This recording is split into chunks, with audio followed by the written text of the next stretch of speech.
La science, toutes les sciences, au Labo des Savoirs. Ludivine, vous allez nous redonner un peu le sourire avec Oui. votre classement des molécules, des cellules les plus rapides du corps, sans oublier bien sûr celles qui se traînent peut-être, s'il y en a. Oui, on l'a dit, le corps humain est une formidable machine. Et même si chacun de nous possède un corps, nous ne connaissons pas tout son fonctionnement. Alors, cette chronique se veut pédagogique et surtout décalée. Je vais vous parler chiffres.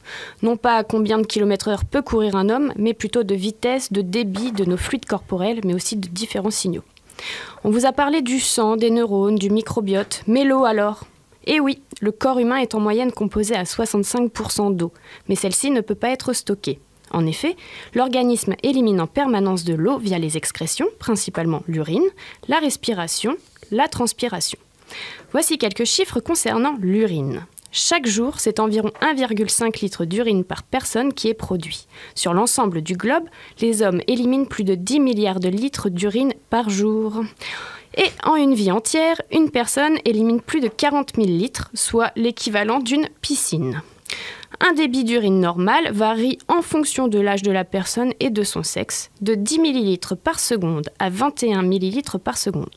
Il faut donc environ 1 million de personnes pour atteindre le débit moyen d'une rivière. Après le pipi vient le caca. Et oui, Sophie Talon et Michel Nunlist vous l'ont expliqué, la digestion est un phénomène complexe. Les aliments ingérés suivent un parcours bien défini, de la bouche à l'estomac, puis dans l'intestin grêle et enfin dans le côlon. La durée totale de ce périple est très variable, selon l'âge, le sexe, les aliments à digérer.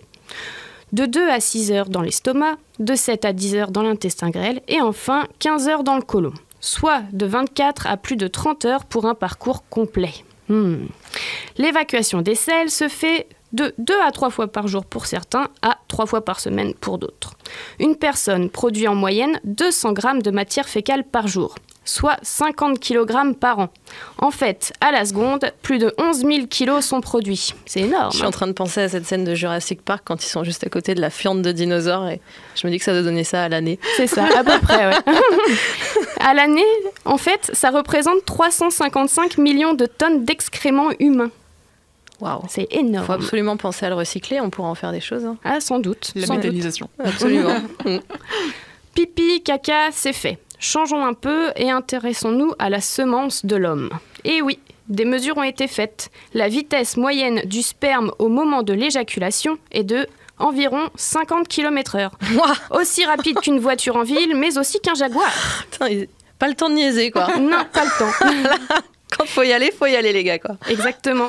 En 2015, dans le Guinness Book, on note que l'éjaculation la plus rapide a été mesurée à 68,8 km/h. Mais comment ils ont fait ? Ils n'ont pas mesuré l'éjaculation de tous les hommes ? Si j'ai bien compris, c'est en fonction de la taille des petites gouttelettes qui sont éjectées. Mais je ne suis pas très sûre. Il faudrait revérifier. Alors ça. Et donc cette vitesse, c'est équivalente à celle d'un cheval de course ou d'un lévrier. En ce qui concerne la distance, un éjaculat humain parcourt en moyenne de 18 à 25 cm. Mais le record mondial est détenu par Horst Schultz, chapeau, avec une éjaculation de 5,71 mètres de distance. Waouh. Alors ça, c'est valorisant. Ah oui, ça fait beau sur le CV. Bon allez, changeons de registre et regardons la transmission d'informations.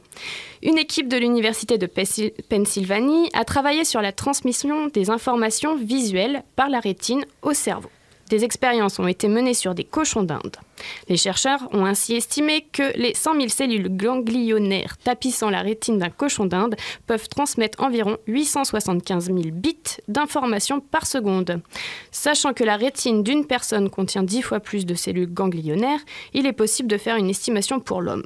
La rétine humaine pourrait faire transiter aux alentours de 10 millions de bits par seconde, soit l'équivalent du débit d'une connexion Ethernet, qui lui varie entre 10 millions et 100 millions de bits par seconde. C'est fou, hein ? Heureusement qu'on fait le tri quand même. Oui, heureusement, oui. Tu m'étonnes. Ça ferait beaucoup.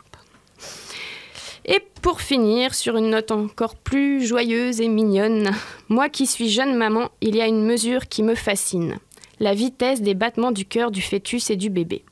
Environ 140 à 160 battements par minute. C'est très rapide et pour faire une petite comparaison, 160 BPM, cela correspond au rythme de la techno minimale, de la dark psytrance et d'autres musiques électroniques. Pour une petite référence à ma chronique tout à l'heure, le film 120 battements par minute s'appelle comme ça en référence justement au rythme du battement du cœur chez l'homme, mais aussi parce que c'est le rythme de la house. Oui. Et que c'est de la house qu'on entend tout le long du film. Ah, c'est beau.